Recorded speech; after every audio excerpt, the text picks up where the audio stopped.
طريقة عمل الزلابية العراقية طريقة كاملة وبقياس الكوب مثل ما طلبتوا، وهواية ناس راسلوني كتبوا لي بالتعليقات رادوا طريقة عمل الزلابية العراقية بقياس الكوب، ومثل ما تشوفون طريقة ناجحة وقوية ومقرمشة، وإن شاء الله تنال إعجابكم وسهل عليكم مو صعبة. نريدها من عندكم متابعة ولايك وتعالوا على الطريقة.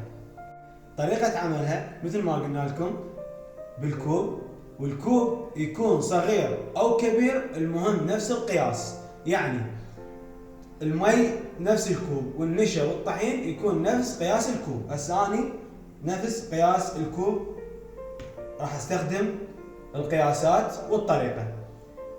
اول ما نجي المي، والمي لازم يكون دافي، المي لازم يكون دافي. المي كوبين مي وكوب نشا. بداية الطريقة كوبين مي وكوب نشا. بعد ما خلينا كوبين مي وكوب نشا، هسه راح نحرك المي والنشا تحريكة بسيطة لحد ما يذوب عندنا النشا. بعد ما حركنا المي والنشا يعني مع النشا، هسه راح نخلي خاشوقة مال شاي، واحد خاشوقة خمرة، وهم نحركها تحريكة بسيطة. بعد ما حركناها وخلينا المي والنشا والخمرة خاشوقة مال شاي فقط، هسه حبايبي راح ندير واحد كوب طحين، والطحين اذا يكون قوي يعني مو سيال بعد احسن.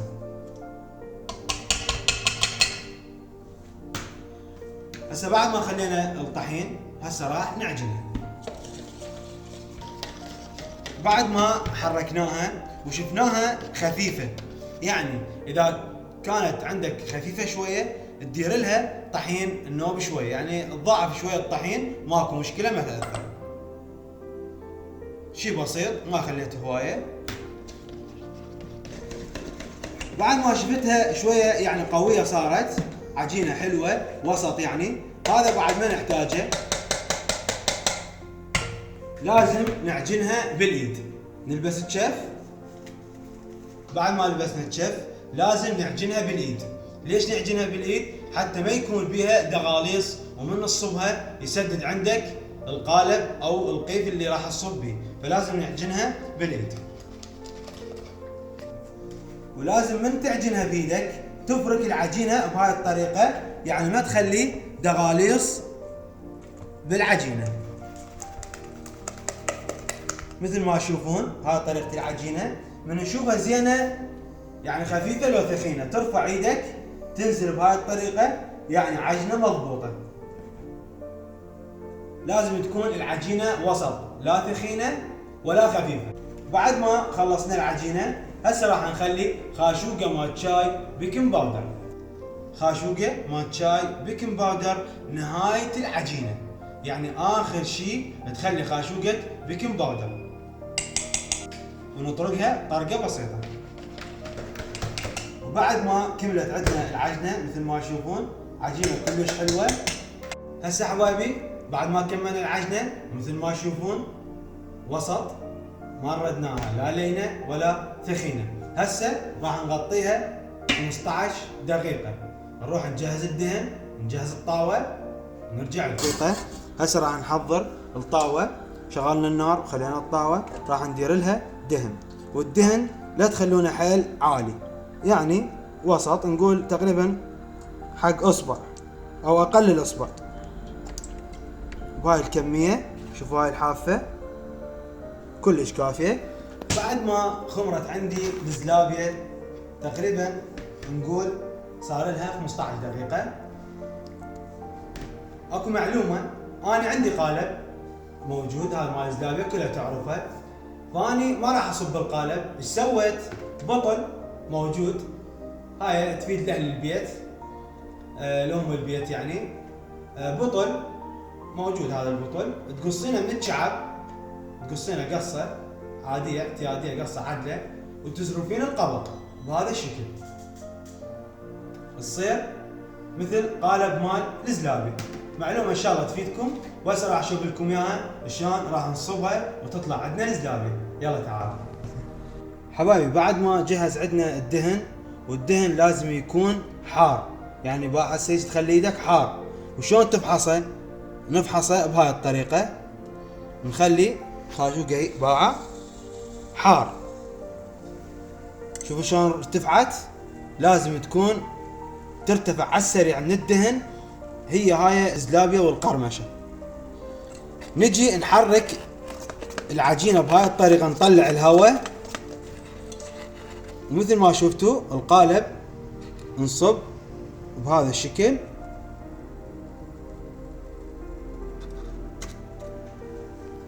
بعد ما عبينا القالب، هاي الكماشة تحتاجونها. هسه الدهن كامل عندي، نجي نصب بهاي الطريقة. انا ساد اصبعي تزرف سادة، يعني نجي نصبها بهاي الطريقة. نكثر فرات، والكبر انت بكيفك او بكيفك، يعني 4 فرات 5 فرات. وبعد ما تكمل، هسه انا صبيت 3 ب3، ترجع بهاي الطريقة. شلون نقول؟ نخيطها خياط، وقبل تجي تقلب الزلابياية على الجهة الثانية. طلعت عندنا زلابية مضبوطة. وهواي يسألوني عن قوة الزلابية وقرمشة الزلابية.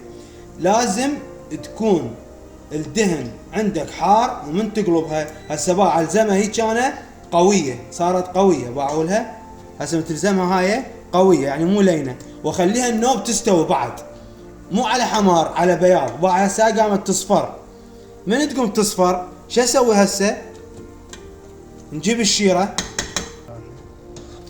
بعد ما كملت عندي اوشلها من الدهن واخليها بالشيرة مباشر.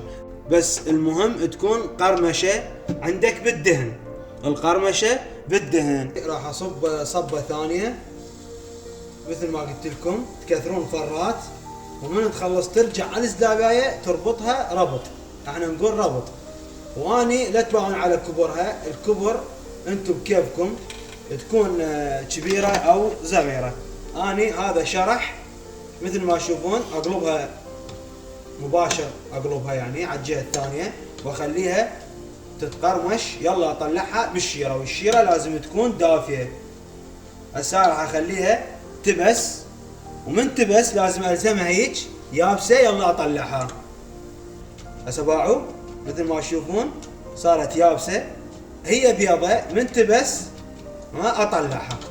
هاي سر القرمشة. نجي على الشيرة مباشر، ونخليها بالشيرة وتغطسها مباشر حتى تشرب شيرة مثل ما تشوفون قبالكم. تغطسها مباشر. هسه راح اكمل الكمية على هاي الطريقة وارجع لكم. وانا اريد اوصل لكم الفكرة بانه اذا تريد كبيرة، كبر الفرة، كبر الفرة بهذا الشكل، وكثر فرات، كثر فرات. بعد شلون تطلع مثل ما تشوفون شوية تستوي، واقلبها على الجهة الثانية، اخليها تتقرمش واطلعها واخليها بالشيرة. صارت مثل السوق. ان شاء الله عجبتكم الفكرة. راح اخلص الكمية وارجع لكم. هي هاي حبايبي طريقة عمل الزلابية العراقية. ومثل ما شفتوا زلابية كلش مرتبة، بس شوية صار صبغها زايد. قلل صبغ بالشيرة فقط، تطلع عندكم زلابية قوية مثل ما تشوفون. وزلابية والله العظيم طريقة سهلة وما صعبت عليكم. ان شاء الله عجبتكم الطريقة وسهلة عليكم، وزلابية مقرمشة وقوية، وفهمتكم الطريقة بالكامل. ان شاء الله تنال اعجابكم. نريد من عندكم المتابعة واللايك، ومع السلامة.